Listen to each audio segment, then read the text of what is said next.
gaming has always had one simple rule: the price is the price. If there's a sale, everyone gets the sale. That's the way it should be.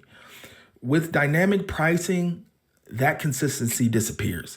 Not everyone gets the same deal, not everyone gets the same price, and it just starts to feel unfair. Now, I've thrown the word unfair out of my vocabulary. As an adult, I feel like you shouldn't even use that word because you could just literally go your whole life saying that's unfair. That's not fair. That's not fair. Literally, every scenario, every situation, every circumstance in this life, that term applies to. So he's 100% right.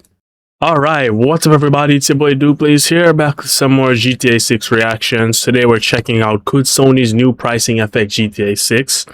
I'm guessing Sony's raising prices. This is news to me, but without any further ado, let's get into it. Digital store, and it's $69.99.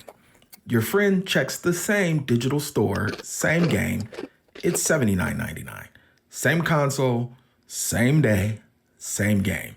That might sound crazy, but Sony is testing something right now that could make that a reality.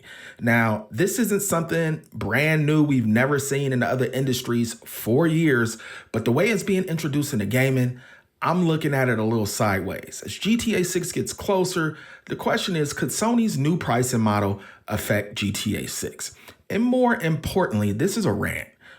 Why dynamic pricing on a PlayStation Store makes absolutely no sense. Welcome to Regular Day Maneuvers. Shout out to all the new people pulling up. Shout out to the people that's been around from the beginning. I appreciate all of you. Let's get right into it. We're not fear-mongering here. Sony's new pricing will not affect GTA 6 at launch, right? I'm not trying to scare you into thinking that, oh, this might change the pricing on GTA 6 at launch. At launch, Rockstar and Take-Two are controlling everything. The price of GTA 6 is going to be locked in. They're going to announce all the different as they versions should of the game like an event. So you have the regular, and you have the mid-tier, and you have the deluxe. It's usually those three tiers of very the game. This is the biggest release in gaming history. There's no room for experimentation there. I don't even remember what it's called. Hold on.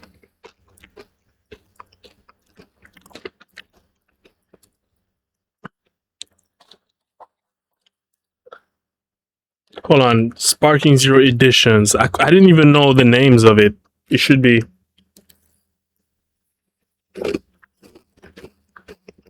Standard, Deluxe, and Ultimate. Okay. Something like that tier system. So like $6 for the standard, of course.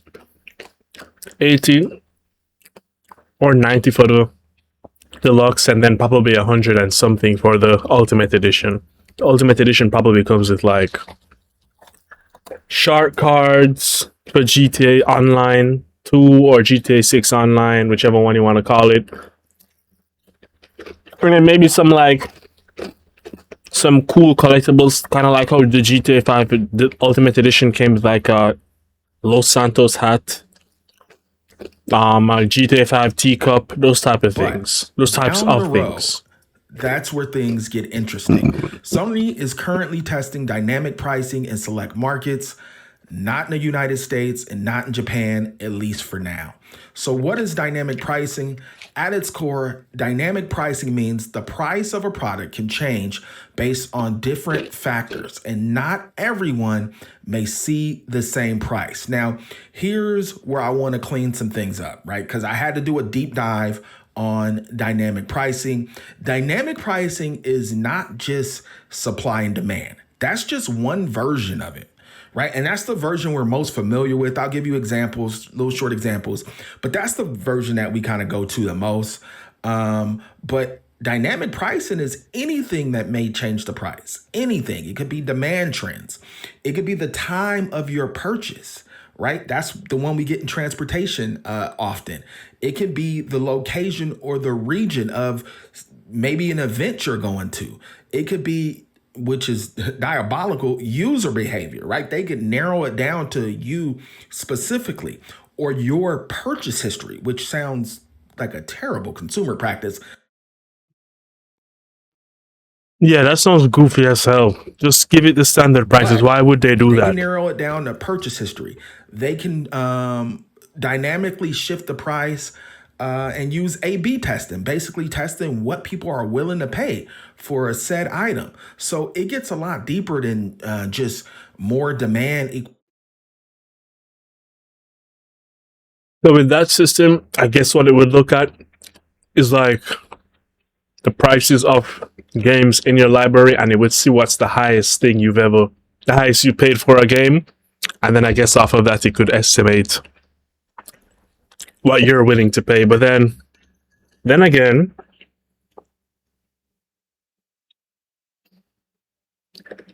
I don't think he would look at just one price. He would just look at the averages of the prices you pay across most, if not all, games in your like library on PlayStation. But yeah, I think that's absurd. I don't think they're gonna do any stupid shit like that. I think they're just gonna charge a certain amount for the standard, deluxe, and ultimate, and that's really how it should be.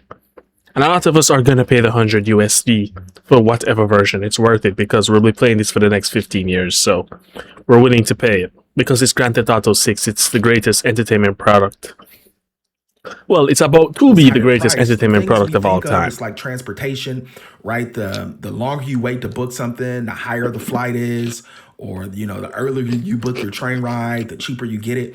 We think of demand, right? More demand, scarcity, higher price. That's what we're familiar with. But these companies are getting advanced, and they're using other things to determine the prices of items.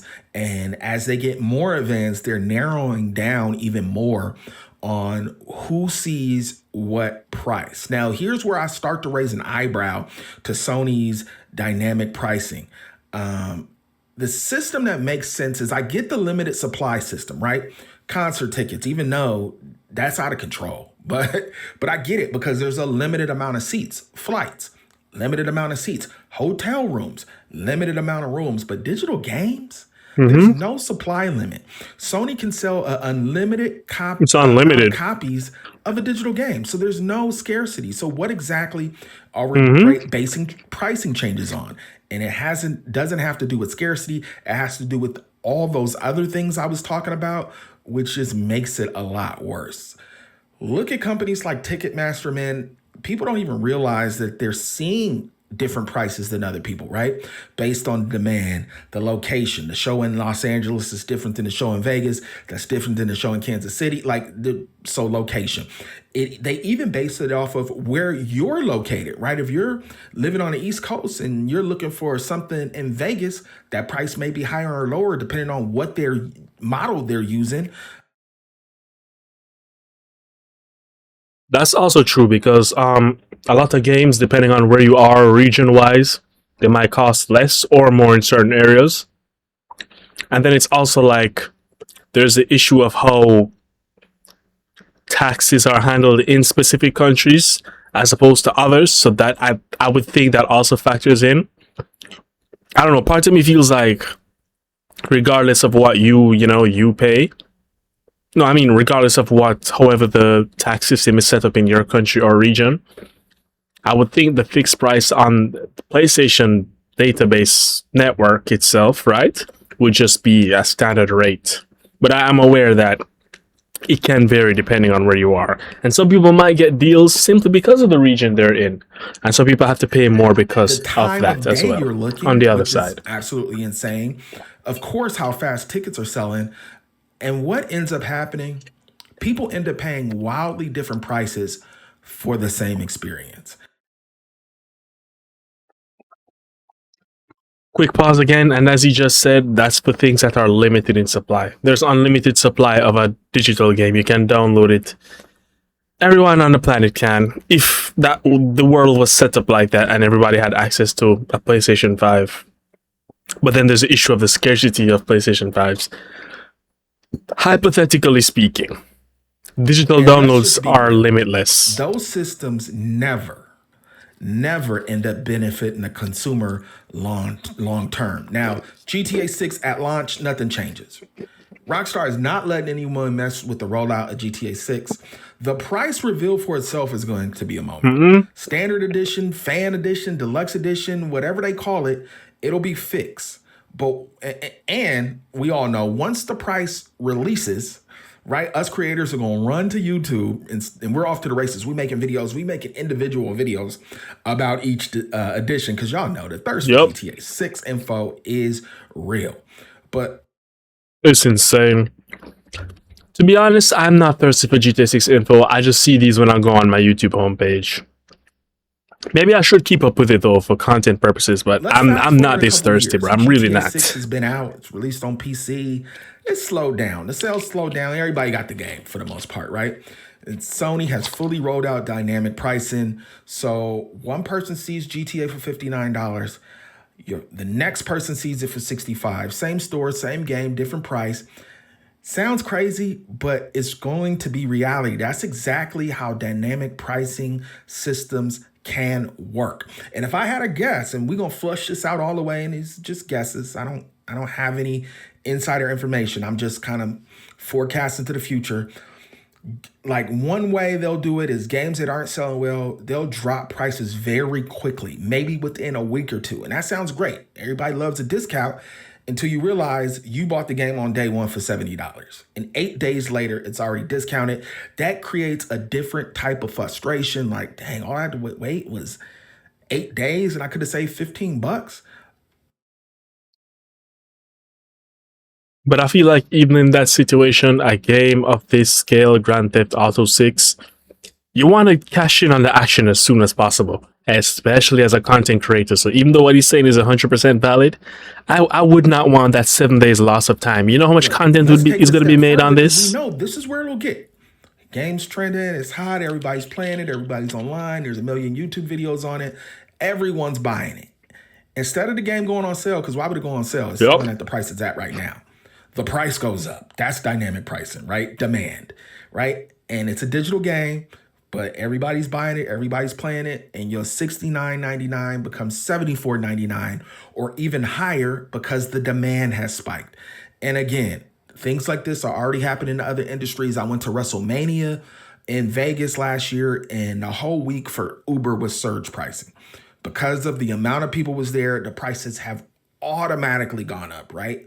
So the minimum price for an Uber was like $30, no matter where you were going. I was booking an Uber down the street. It was $30. I was like, let me check the taxi stand. And it was $12. So what I'm saying is not far-fetched. Prices will go up. It's not just about discounts from these companies that they make you believe at the beginning. Look, at the end of the day, here's the problem. Gaming has always had one simple rule. The price is the price. If there's a sale, everyone gets the sale. That's the way it should be.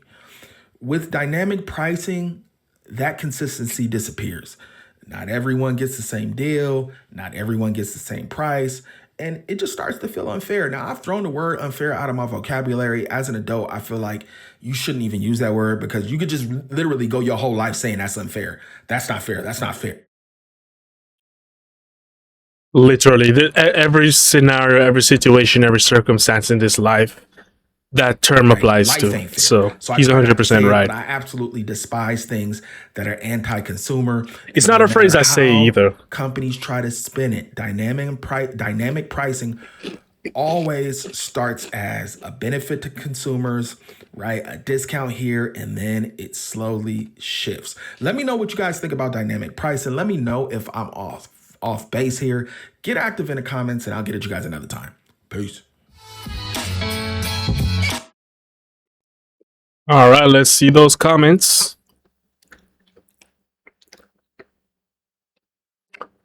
Oh, it just dropped 2 hours ago. Would be BS if they do what? If they do that, they make it. Would be BS if they did that. They make it better for people who do not spend as much but charge more for the people that do. I was thinking that it's a possibility. I need to read up on that PlayStation dynamic pricing thing. But with that said, I'm gonna go ahead and get up out of here. Don't forget to comment, like, share, subscribe, turn on post notifications, follow my socials there in the description. And with that said, I am gone. Goodbye.